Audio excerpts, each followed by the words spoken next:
9월 7일 금요일 황장수의 뉴스 브리핑 시작하겠습니다. 일부 금요 칼럼 하기 전에 몇 가지 전달 말씀 올리겠습니다. 첫째, 사무실에 후원금을 낼 수 없느냐라는 전화가 오는데요. 뉴스 브리핑은 후원금은 절대 받지 않습니다. 다만 뉴스 브리핑의 방향에 동참하는 분이 회원에 가입하는 분은 회비로서 이렇게 저희들이 받습니다. 회비를 내는 방식은 5,000원 이상이면 되고요. 월. 그리고 그걸 어떤 방식으로 내든 또 내다가 안 낸들 저희들이 어떻게 하겠습니까?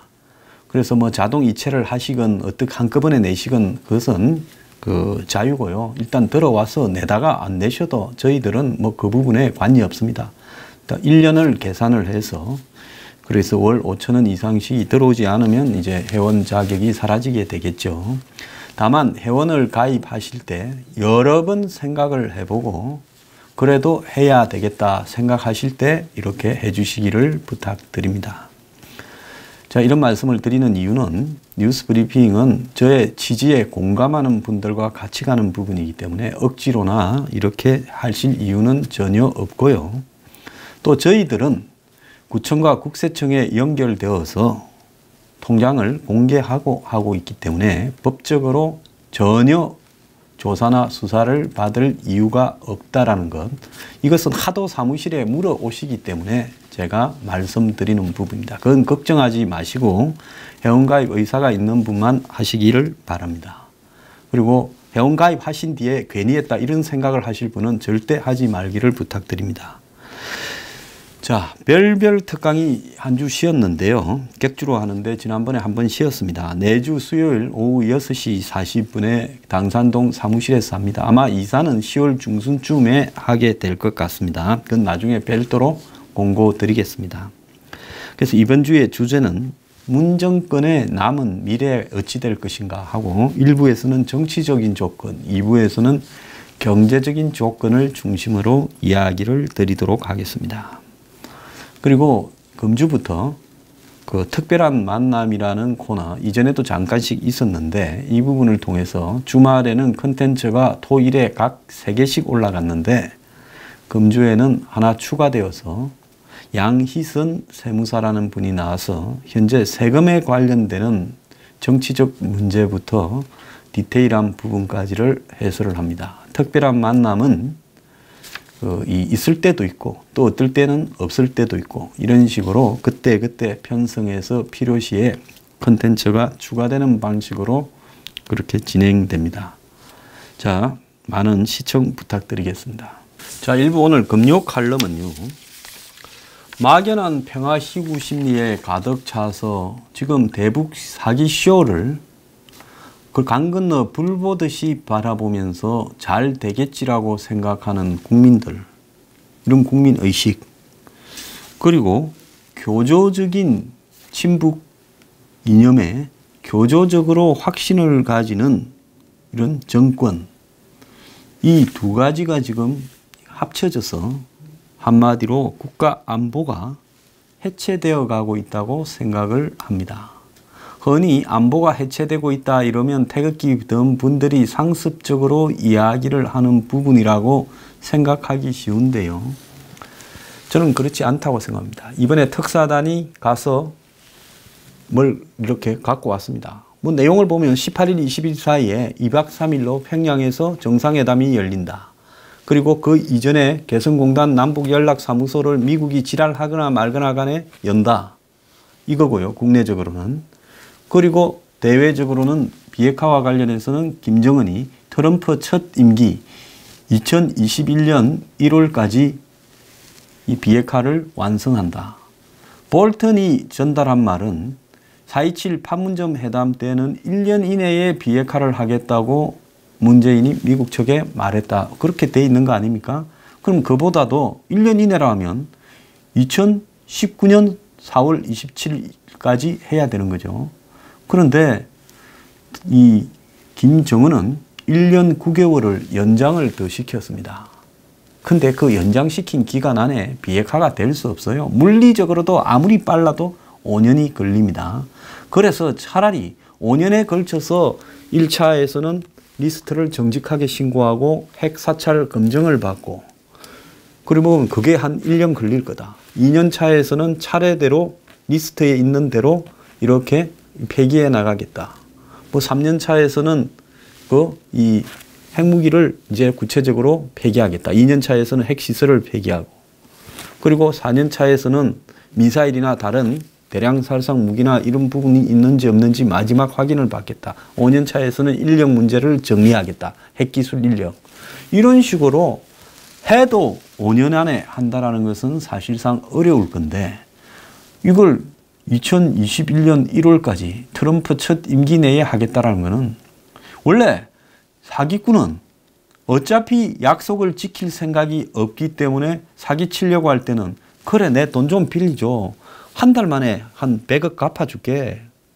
아니 50억만 빌려주면 100억으로 갚아줄게. 이런 식으로 사기를 치지요. 왜? 애초에 지킬 의사가 없는 말을 하기 때문에 그렇다고 봅니다. 자, 그러면 김정은이 그 약속 행거하고 왜 국제사회가 내 의지를 몰라주는가 모르겠다. 이 이야기를 했다는 거하고 종전선언하고 미군 철수는 관계없다. 이 말은 미국 꼬드기는 거죠. 종전선언 그거 미군하고 아무 관계없어. 그냥 미군 있어도 돼. 그러니까 종전선언이라는 형식적인 거 좀 해줘. 나도 내 뭐 국민들이나 똘마니들한테 체면이 있어야지. 이 이야기를 한 거죠.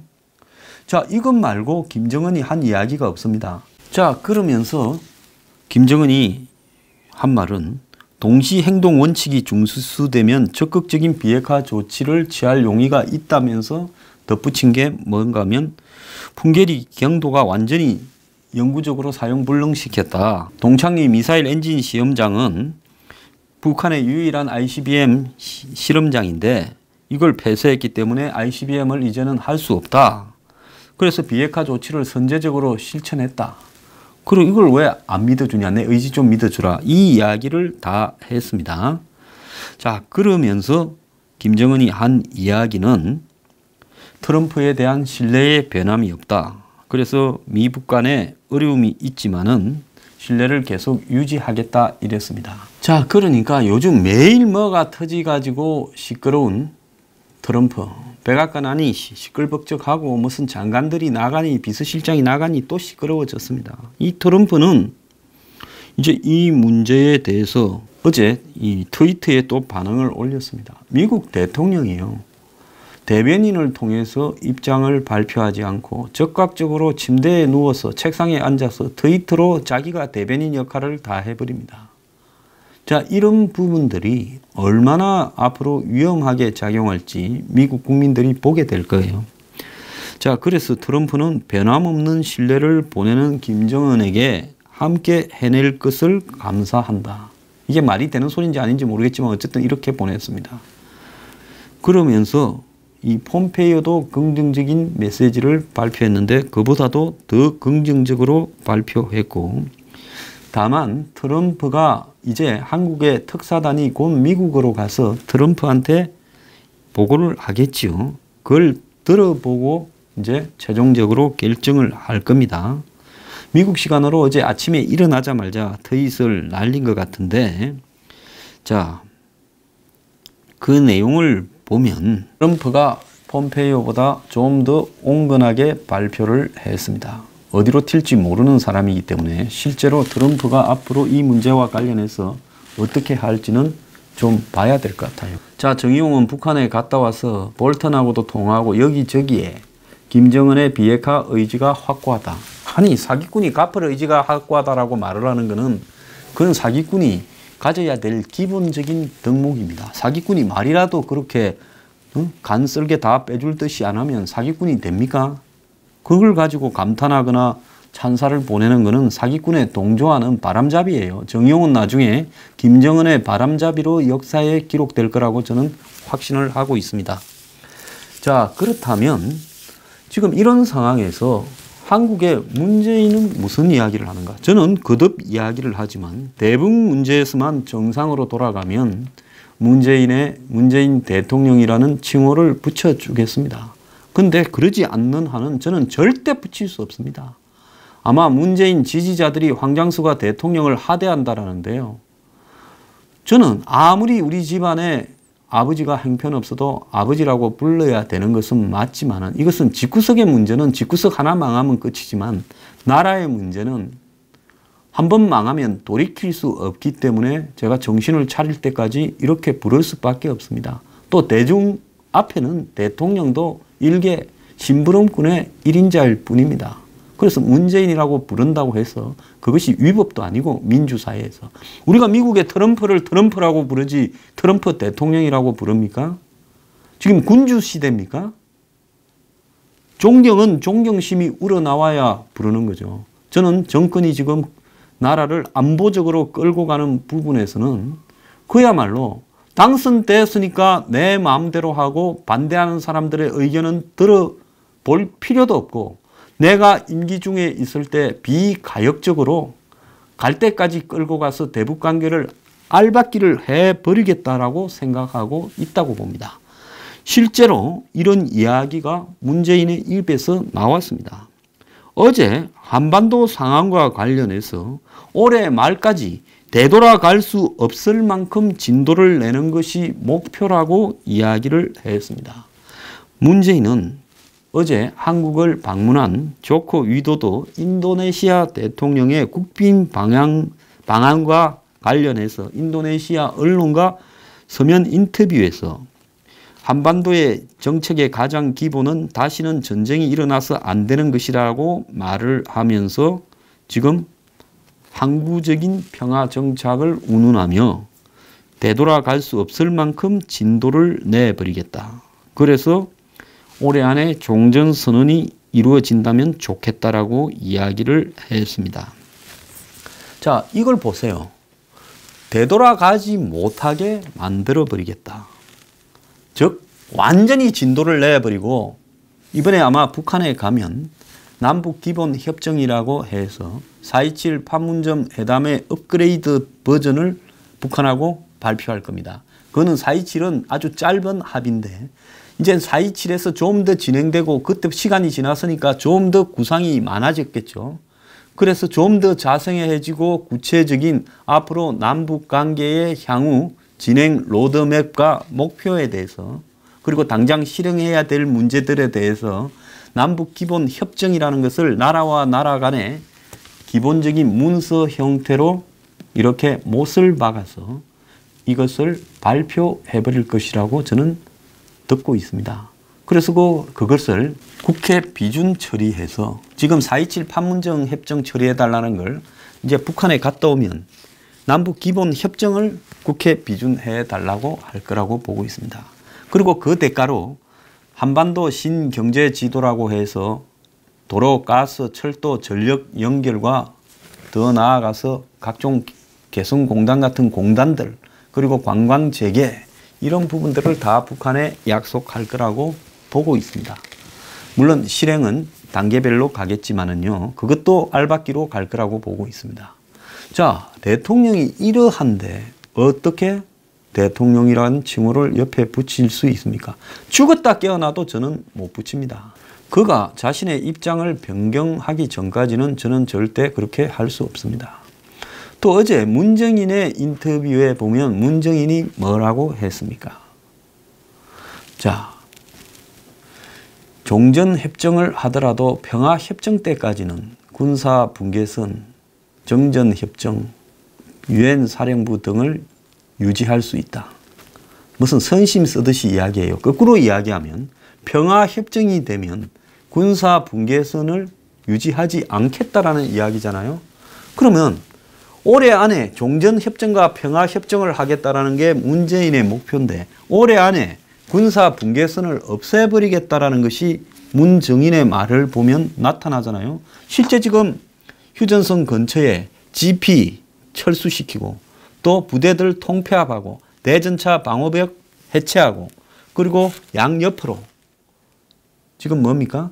해안 철책선들 철거하고 심지어 NLL의 지휘에 대해조차도 이번에 가서 논의하겠다라는 거 아닙니까? 그래서 그렇게 지금 되면 실질적으로 문정인이 말한 평화협정이 체결될 때쯤에는 남북 간의 휴전선을 다 철책을 철거하자. 이제 이런 이야기까지 거론될 수 있는 거 아니냐. 그렇지 않습니까? 군사 분계선을 그때까지 유지한다. 그러면 평화협정 되면 군사 분계선이 필요 없다라는 거 아닙니까?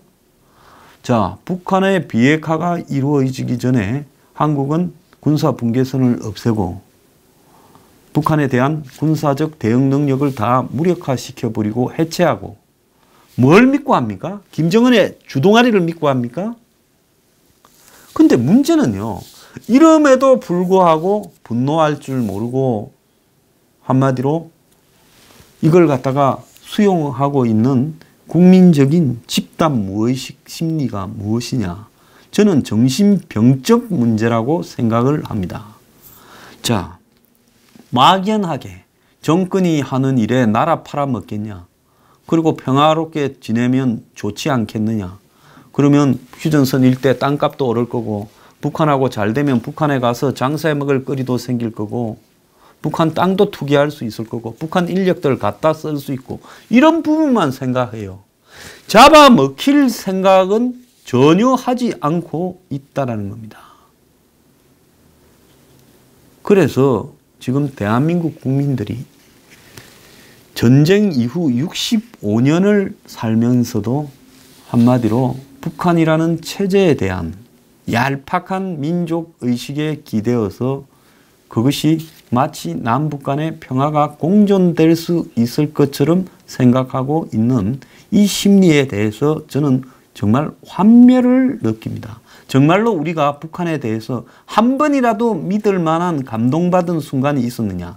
순간적으로 받았던 6.15의 2000년 6.15 김대중, 김정일, 상봉 이런 부분들이 그 뒤에 전부 어떻게 됐습니까? 2년 뒤에 연평해전에서 한국의 군함을 침몰시키지 않았습니까? 그럼 이게 뭐라고 해석을 해야 됩니까? 자, 지금 우리 내부에 국민의 한 10%쯤 되는 친북, 종북 사고에 젖은 사람들 아니면 문정권을 지지하니까 문정권의 친북적 대북 정책도 나는 무조건 받아들인다는 한 20% 정도 되는 교조적인 지지자들 이 한 30%가요. 나라를 완전히 지금 친북적으로 망치고 있어요. 솔직히 말하면 저는 휴전선을 유지할 게 아니라 운하를 파가지고 그냥 너그 나라로 살아라. 지금 중국의 대만의 젊은이들은 중국이라는 나라와 같이 살고 싶지 않다. 홍콩의 독립주의자들도 중국이라는 나라와 같이 살고 싶지 않다. 우리가 너네들을 새우가 고래를 먹을 수도 없으니 현실적으로 현실을 인정한다. 그러니 그냥 따로 살자. 대만은 독립하겠다. 지금 대만의 민진당 같은 야당에 대만이 독립하겠다라고 하니까 그 수구적인 대만 국민당 장개석 똘마니들이 그렇게 반대하는 거 아니에요. 그게 현실적이라고 봅니다. 대만이 중국과 우리는 하나다라고 하는 순간에 대만이 죽을 운명만 남은 거지 대만이 중국을 민주화시켜서 먹을 운명은 없어요. 세월이 지나서 중국이 분열되고 해체되고 이런 다음에 모르겠습니다. 중국이 민주화되어서 대만하고 다시 합치자는 건 모르더라도 대만의 지금 현실적인 판단은 독립된 나라로 살고 싶다. 그러니 중국이 대만 독립 선언하면 그냥 두지 않겠다고 난리를 치고 공갈 협박을 하고 대만과 수교에 있는 나라를 단교시키고 하지 않습니까?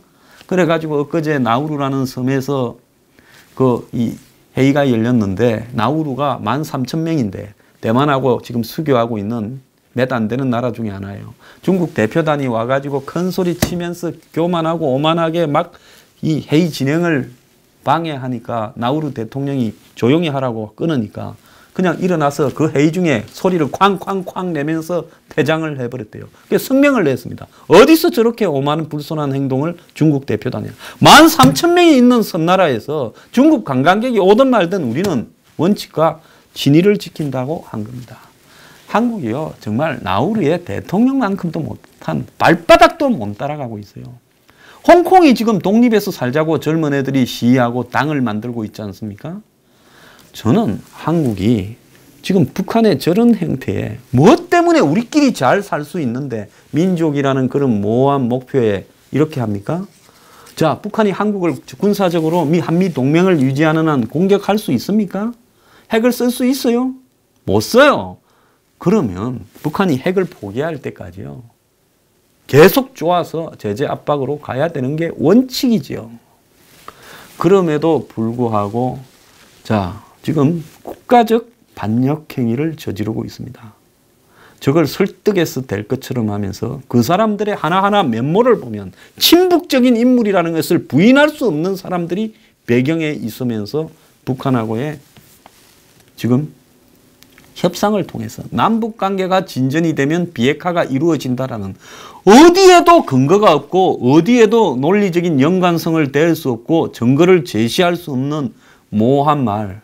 우리는 하나다. 평화, 민족, 개뿔이라고 하십시오. 저는 솔직하게 말하면 지금 이런 상태에서 같은 민족이라고 생각하기도 싫고 통일하기도 싫습니다. 그냥 앞으로 북한이 무너져도 너네들끼리 살아라 그러고 다만 한국 체제가 좋다는 사람은 받아주고 한국 체제가 한국 내부에서 싫다는 사람은 보내버리고 서로 교환만 좀 하고 그냥 서로 각자 살았으면 하는 것이 제 생각입니다. 통일이 지상의 과제요. 웃기는 소리 하고 있어요. 이런 이야기하면 반통일주의자나 반민족주의자라고 이야기하겠지만 저는 과감하게 이렇게 말을 하고 싶습니다. 제가 무슨 정치를 해서 남 말을 의식하고 비판 들을까 봐 누가 뭐 그제 댓글에 그랬었대요. 황장수는 큰일을 좀 해야 되는데 앞으로 청문회 하면 어질러 놓은 말이 있어서 걱정이다. 걱정하지 마세요. 그리고 제발 댓글에 국회로 가라 어쩌라 소리 좀 하지 말긴 바랍니다. 다음 정권에 한 자리를 하게 될 거다 해라. 제가 그런 거를 집착하고 뉴스 브리핑을 하면요. 뉴스 브리핑이 흐려집니다. 그리고 저를 그런 수준으로 봐주는 분들은요. 정말 그런 소리 입에 담지를 말기를 바랍니다. 자, 이 북한 문제에 대해서 제가 국민 앞에 하고 싶은 이야기는 문 정권이 지금 하는 이런 말과 행동과 소리를 대선이나 그 전에 하고 있었다면 당선이 되어서 대통령이 될 수 있었겠습니까? 저는 다는코 안 됐을 거라고 봅니다. 아무리 탄핵의 와중에 보수가 무너지더라도 지금 이렇게 하고 있는 짓거리와 의도 등을 그때 이야기했더라면 됐겠습니까? 절대 되지 않았을 겁니다. 자, 그러면 지금 대통령의 겨우 41%, 국민 전체 숫자로는 기권자까지 포함하면 30%를 득표하고 당선된 정권이 대북 문제에서 당선되니까 내 마음대로 하고 내가 있는 동안에 알박기를 하겠다 이렇게 하고 있습니다. 여기서 많이 들어본 이야기죠. 과거 노무현 정권이 언론이 협조 안 한다고 각 부서에 있는 기자실을 대못 받기를 했습니다. 난리가 났지요. 자, 문 정권이 5년 임기 안에 알박기를 해서 되돌릴 수 없도록 만들겠다고 하고 있습니다. 사람은요, 생각에 따라서 지금 대북관계나 북한을 바라보는 시각이 180도 달라질 수 있습니다. 저들이 소수가 그렇게 생각하더라도 그걸 여론조사를 조작해서 74%가 지지하니 2%가 지지하니 생쇼를 하고 있는데 그야말로 자기들끼리 친북주의자들이 국민들 5천만을 모아놓고 연설을 하고 또 그걸 반대하는 저 같은 사람이 이야기를 하고 서로 하고 싶은 이야기를 다 한 다음에 이걸 어떻게 해야 되겠느냐라고 한번 국민 앞에 여론조사를 해보십시오. 누가 이기겠습니까? 저는 지금도 국민들 안에는 적어도 상식이 있는 국민들이 대한민국을 버텨주고 있기 때문에 지금 문재인의 대북 사기쇼에 대해서 반대하는 국민들이 훨씬 높을 거라고 봅니다. 그래서 저는 문재인에게 이야기를 합니다.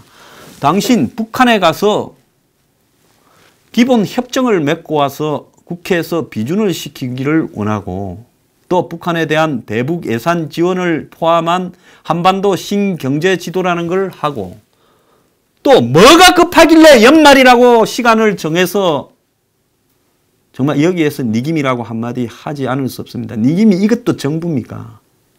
그렇게 밀어붙이는 이유가 뭡니까? 평화협정까지 연말이라고 정한 이유가 뭡니까? 연말까지가 아니면 뭐가 안 되길래 그렇게 연말까지라고 못을 받고 북한의 비핵화는 아직 입구에 터널 입구에서 한 발짝도 넣지를 못했는데 종전선언을 그렇게 빨리 해주려고 살라미식 단계별 비핵화 리스트 제출이라는 사기극으로 트럼프를 꼬드겨가지고 급해진 트럼프를 꼬드겨서 지금 밀어붙이겠다고 나서고 있는 겁니다. 저는 마음에 가득 차 있는 교조적 친북 신념이 아니고는 이렇게 할 이유가 없다고 봅니다. 왜 휴전선과 NLL을 갖다가 해체시켜가는 일을 차례대로 진행시키고 있는가? 북한은 그러지 않은데 왜 그러냐? 북한에 지금 장사정표가 해체되고 기지가 해체되고 있는 사진을 한번 제시해 봐라는 거예요. 왜 이러고 있느냐? 그래서 제가 문재인에게 말합니다. 국민투표 붙여라. 대북정책. 적어도 이 땅에 살고 있는 사람들이 한마디로 내가 죽을 건가 살 건가에 대해서 내 스스로 내 운명에 대해서 마지막으로 한 표라도 찍고 죽든지 살든지 하자라는 겁니다. 저는 국민들의 이중성에 대해서도 정말 신물이 납니다. 그렇게 아파트가 폭등하고 북한에 가까운 쪽에 요즘 고향이고 파주에도 땅값이 올라간다 하면 문재인의 평화 사기 쇼가 부동산 폭등의 이유입니까? 솔직히 말하면 그렇게 부동산이 중요하다고 하면 북한의 폭탄이 서울에 강남에 한 발만 떨어지면 강남 아파트 가격이라는 게 유지가 되겠습니까? 평당 1억이라는 게 아무 의미가 없어져요. 근데 그런 일은 일어나지 않고 부동산은 폭등하는 일만 일어날 거라고 모든 것을 믿고 싶습니까? 자, 지금 대북 평화 사기 쇼가 이렇게 계속 가서 문재인 임기 내에 모든 것이 그냥 다 진행이 돼버리고 연방제 비슷하게 통일 직전까지 가게 될 거라고 착각합니까? 그렇게 되면 있는 당신들부터 평당 1억부터 휴지 조각이 될 수 있다는 걸 알아야 돼요. 이게 언제 전쟁 국면으로 급선해야 할지 아무도 알 수 없습니다. 자, 평화 통일. 제가 학교 다닐 때부터요. 무슨 뭐 가라 무슨 뭐 북으로 오라 남으로 해서 하면서 빨간 티 입고 머리띠 싸매고 내 학생운동을 했지만 그런 주사파 놈들이 죽도록 싫었어요. 제가 우리 과에서 후배들 중에 주사파 한다면 군대 가기 전에는 용납 안 했습니다. 그 갔다 오니까 주사파 판이 돼버렸어요. 그래서 저는 따로 살았습니다. 자, 이제요. 같이 죽을 수는 없다. 한 표라도 찍고 끝내자. 한국당은 국회 비준하자고 들이미면 국민투표 하자고 제안하길 바랍니다. 정말로 이 아무 생각이 없는 국민들이 국민투표에서 문재인을 지지해 주면요. 나라 운명이 끝났다 생각하고 그때는 각자 도생을 해야 되는 겁니다. 국민투표 붙여라는 거예요. 왜? 우리가 당신을 대통령으로 뽑아주는데 나는 안 찍었지만은 어쨌든 투표를 통해서 당선되었다고 해서 그것이 네 마음대로 하라고 한 것은 아니라는 겁니다. 그러지 않습니까? 적어도 국가의 헌법과 법률과 여태까지 내려오던 관습과 그런 것들에 의해서 제한적으로 위임된 겁니다. 네 마음대로 네 있을 때 알받게 하라고 위임한 건 아닙니다. 니라고 해서 불쾌합니까? 솔직히 대통령답게 처신하기 바랍니다. 뭐 하는 겁니까? 그냥 국민들 내 반대하는 놈들은 들을 필요도 없다. 너네들은 뭉개버리고 나는 앞으로 가겠다. 이게 대통령이에요. 자, 지지율이 이제 평균을 내도 50% 미만으로 떨어진 것 같은데 그러면 지지하는 사람보다 반대하는 사람이 많을 수 있다는 건데 과거에는 지지율이 높아서 마음대로 한다 했다면 이제 반대가 높으면 말 들어야 될 거 아닙니까? 자, 어쨌든 한국당은 국민투표 운동을 벌이는 게 한국당 살 길이다. 정말로 이 짓도 안 하면요. 정말 한국당 해체 운동에 저부터도 앞장설 겁니다. 저런 정당은요. 없어져야요. 폐허에서 새로운 보수운동이 일어나는 겁니다. 없어지는 게 낫습니다. 문재인 대북정책 국민투표 붙여라. 그리고 앞으로 이 방송을 들으시는 국민들은 전부 주변에 문재인 대북정책 국민투표 붙여라고 확산시켜 주기를 바랍니다. 국민투표 붙이지 않고 계속 밀어붙이면 이제는 저항운동에 들어가야 됩니다. 대북정책 저항운동에 들어가야 돼요. 전 국민이요.